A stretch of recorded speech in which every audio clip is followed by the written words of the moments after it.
জামাত শিবির তার স্বরূপে ফিরেছে বলে মন্তব্য করেছেন প্রবাসী কল্যাণ ও বৈদেশিক কর্মসংস্থান প্রতিমন্ত্রী এবং গণ অধিকার পরিষদের সভাপতি নুরুল হক নূর। শনিবার রাতে নিজের ফেসবুক পোস্টে তিনি এ মন্তব্য করেন। নুরুল হক নূর অভিযোগ করেন, কুষ্টিয়ায় গণ অধিকার পরিষদে শান্তিপূর্ণ বিক্ষোভ সমাবেশে জামায়াতের কর্মীরা রামদা, হকি স্টিক, ছুরি ও চাপাতি নিয়ে হামলা চালিয়েছে।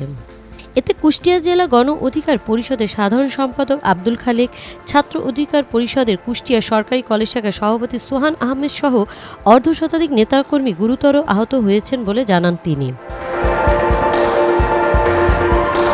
বলেন, রক্কাটা জামাত শিবির তার স্বরূপে ফিরেছে। কুষ্টিয়া গণ অধিকার পরিষদের শান্তিপূর্ণ বিক্ষোভ সমাবেশে জামায়াতের সন্ত্রাসীরা রামদা, হকি স্টিক, ছুরি, চাপাতি নিয়ে উপর্যুপরি হামলা করেছে। নূর আরও বলেন, জামাত শিবিরের এই সন্ত্রাসী হামলার তীব্র নিন্দা ও প্রতিবাদ জানাই।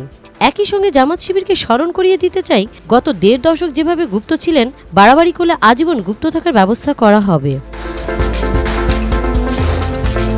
এদিকে গণ অধিকার পরিষদের মুখপাত্র আবু হানিফ জানান, কুষ্টিয়ার সংসদ সদস্য আমির হামজার নেতাকর্মীদের হামলায় দলটির বেশ কয়েকজন নেতাকর্মী আহত হয়েছেন।